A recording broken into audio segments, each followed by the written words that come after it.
city or community in the state of Texas, right? Yes. So if you guys wouldn't mind, let's just have one big round of applause together for Amarillo City Music.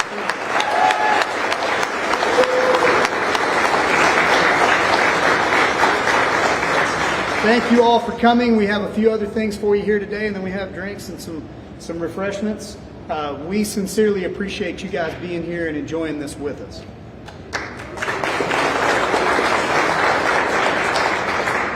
Thank you, Mayor. So next up, I'm going to invite Chip Adams. He is the Community Relations and Outreach Specialist with the Texas Music Office out of the Office of the Governor.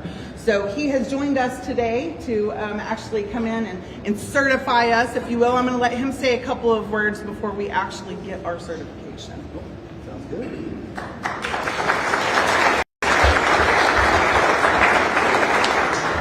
Hey everybody, so my name's Chip Adams. I'm from the Texas Music Office, and it's truly an honor to be here in Amarillo today. When I joined our office almost 4 years ago now, our music-friendly program was only at 10 cities. It was still a brand new program, slowly building it out. And when they brought me in, I was looking at the map and which cities I definitely wanted to make sure we brought into this music-friendly family, and Amarillo was at the top of my list. I mean, you think about the music history of this city, just the support of the arts of this city. I mean, this building is proof of that. And I mean, this full room is proof that you guys support and love music so much. So this has been a long time coming, and I'm thrilled that you guys are now going to be certified as music friendly. I got to thank Cashin and Sherman from Visit Amarillo for all the hospitality today. Believe it or not, as a native Texan who took a little sidetrack into LA and New York for a bit, but we'll ignore that part. But this is my first trip here, so I appreciate getting kind of driven around, and I still got some dust on my boots from the Cadillac Ranch today, so I appreciate the tour today. But for the business side, so you all know kind of what we do at the Texas Music Office. We are a division of economic development and tourism within the Office of the Governor. So really what that means, every day we are here to help support our music businesses, to support our musicians, and to help attract new music businesses to our state. And one of the ways we do that is through our music-friendly program. One thing I do want to mention, we just launched a new rebate program. It's called the Texas Music Incubator Rebate Program. So any venue owners in the room, if your venue is 3,000 in capacity or smaller, and you pay your beer and wine or mixed beverage taxes, we now have a rebate to get some, if not all of that money back to y'all, up to $100,000. So first round of funding closes on November 30th. So I have an audience. I want to share that information. Go to texasmusicoffice.com for more. In fact, you should go there anyway to learn more about what we do. We have a free open to the public directory. We have categorized and cataloged as much of the Texas music industry as we possibly can, up to about, I think, almost 16,000 entries at this point. We have tutorials for our new musicians on what is publishing and copyright and how to get your songs copyrighted. For our entrepreneurs, how to start a venue, how to book your first tour, how to start a record label, all free resources. And it's always worth noting, we're the only state in the country that has a standalone music office like we do here in Texas. So I think that says a lot about Texas, our support and love of Texas music, and the fact that our government feels the same way. And we've been doing this for 33 years now. So I think that's pretty special for our state. So for the music-friendly program, what does that mean? That's my job, my day-to-day is supporting this program. Every city can say that they like music, that they love their music community, but to actually support it and become music-friendly, each city has to go through a certification process. The first step of that is identifying somebody who's essentially running your local city music office. And so you can thank Sherman for taking on that role here in Amarillo. So each city has to have that piece. Every city has to create their own music advisory board, which is a key part. It's the heartbeat of the program locally. That's a group of your music stakeholders that get together on a regular basis to talk about how can we collaborate and communicate better? How can the city better support and shine a brighter spotlight on their music community? So that's what that advisory board does. Each city develops its own music industry database, which also helps keep ours up to date, because that directory being searchable, let's say you're a musician down in the valley and you want to come up this way to record, you can type in Amarillo, pull up recording studios, and find places to record, find places to play, find other musicians to tour with. route your first tour. So again, it's a really cool resource that the Music Friendly program helps keep moving forward. So those are the main pieces of what this means. And so again, there is work involved, and after certification, that work continues. The city is responsible for reporting to us once a month so we can keep track of what you guys are up to. We want to help at the state level support concerts, events, festivals, local music accomplishments, and that's the information we want fed to us at the state level. We also are launching a new program grouping our cities together in regions to help bring our boards together, to help bring our cities together, to increase that collaborative spirit, to help build out regional tour routes. And so this is a brand new part of the program that I'm excited we're launching end of this year. So that's pretty much Music Friendly in a nutshell, and I'm again honored and thrilled that Amarillo is now joining this family. You guys are the 52nd city to join the Music Friendly program. So you guys are joining Fort Worth and Houston, San Antonio, El Paso, Lubbock, so many really wonderful music cities.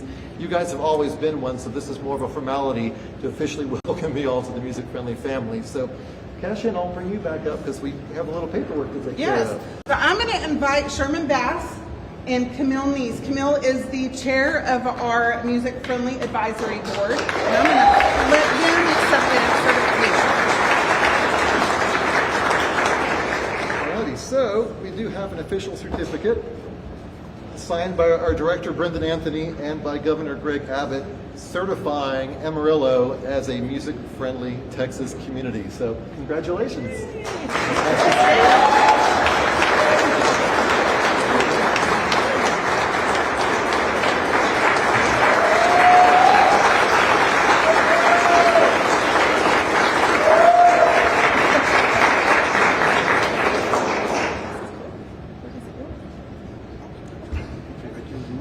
Thank you, Chip.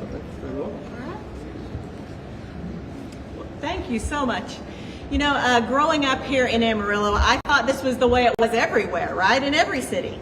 Great local bands every night, access to touring groups at all kinds of different venues, strong music programs in our schools, free music in the parks, full choirs with organ on Sunday, a symphony, live musical theater. Heck, by the time I was out of high school, we even had a local boys choir and a professional opera company.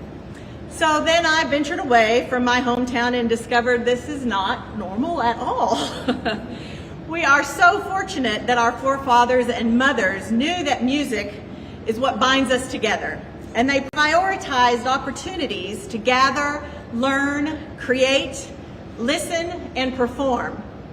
Not only did they value the connectedness that music creates in a community, they funded the systems and organizations that centered on creating and learning about music. Today we celebrate the rich and varied musical culture of Amarillo, the live performance venues, and the eclectic yet top quality musicians here in our city. And while we're at it, we might go ahead and let the rest of the state know too. As a music educator, one of my joys is helping students learn how music written long ago can personally relate to them today. And I learn from them the newest styles and artists that I would never, ever, ever come across otherwise. Then we get to together create something new and alive and emotional. As a music performer, this collaboration piece is what I find the most rewarding. Playing alongside experienced artists, trying on new styles and instruments, and performing with groups of all kinds keep us growing as musicians and awake as people. We hope that through this designation as a Texas music-friendly city, our advisory board will be able to facilitate collaboration between artists, both locally and throughout the state, with regular opportunities for musicians to informally get together across genres and instrumentation, support for emerging artists, and inspiration for those of us who have been around a while. The opportunities and innovation will be limited only by the creativity and the spirit of our community. Based on our history, I know we are in for even greater things. Thank you so much.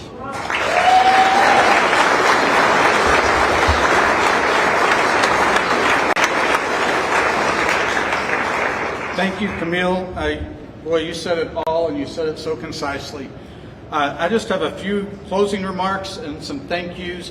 First, the crowd got too big for me to check off the board members that are here. So I'm going to read a list of our music-friendly advisory board. And if you're here, if you'll stand up and wave, just let folks acknowledge you.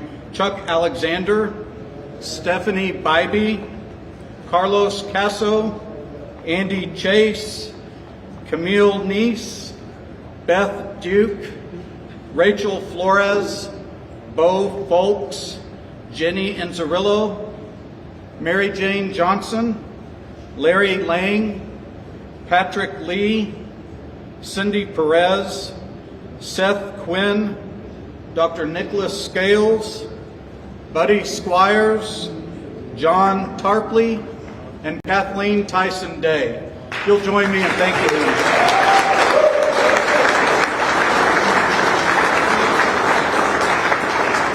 As soon as we wrap up here, I would encourage you, if you're a local musician or music-related business and you haven't signed the music-friendly banner, please step over and sign it tonight. I want to thank again Crystal Strings for the opening musical segment, and please feel free to stay and mingle and enjoy Devlin Jones and KT Butler, and then Tennessee Tuckness and Buddy Squires. Thank you for being here. Oh,